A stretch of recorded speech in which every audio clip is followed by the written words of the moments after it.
Steve Dukes, President of the Consumer Electronics Society. I'm here with Professor Reimers, who has just made a presentation to us at the Consumer Electronics ICCE Berlin on the future of broadcast television and DVB. And we have an opportunity today to ask a few thought-provoking questions of Professor Reimer. Professor Reimer, pleasure to have you with us. Thank you. Pleasure to be here. Oh, very good. First question is, what is your perspective of the future of classical broadcast infrastructure going forward? If we talk about terrestrial broadcast infrastructure, I believe we are at a point where, depending on where you live in the world, it may or may not continue the way we've known it so far.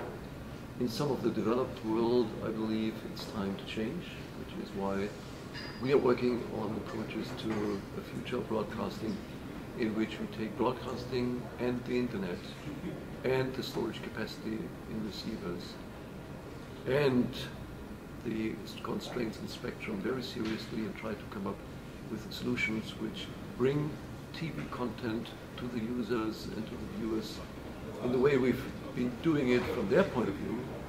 We change the network, we make it dynamic, we no longer broadcast everything, we no longer use the broadcast transmitters all the time, we make available spectrum on occasions to third-party users, like for example operators of wireless broadband networks.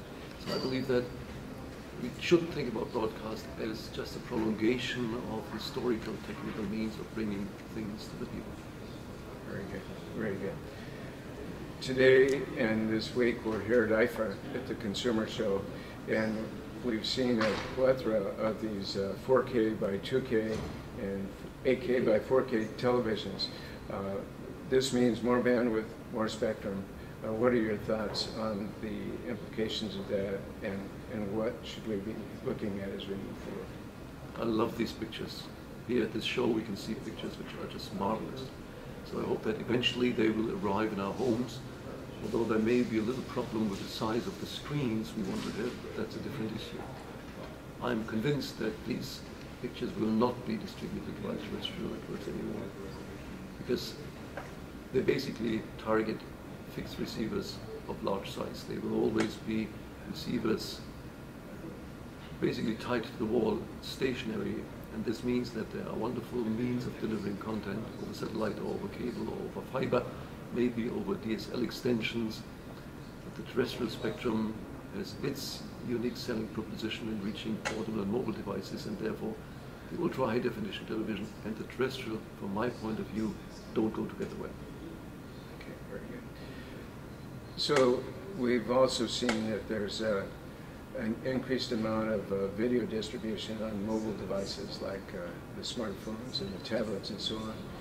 What are your thoughts with regard to trying to take all this high definition content and port it to a mobile device, and what are your thoughts in that area?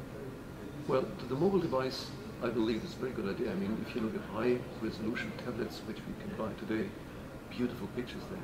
But the question is, how do we reach those devices? There I believe that the classical cellular network infrastructures we're talking about, and even the next generations like long-term evolution LTE or LTE advanced, will be completely overloaded, because we see predictions like, for example, in the Cisco VNI mobile study, that in 2016 we will have 70% of all of the traffic be video.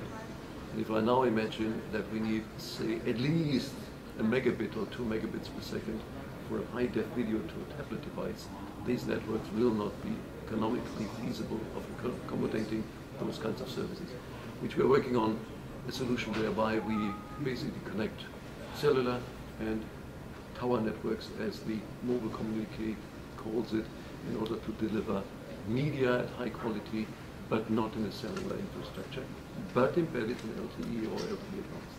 Okay, well, very good. Well, I know you're very busy, and I know you've got to get off to another series of meetings. We want to thank you for this brief period of time, and look forward to chatting with you soon. Thanks for that chat. Thank you, sir. Thank you.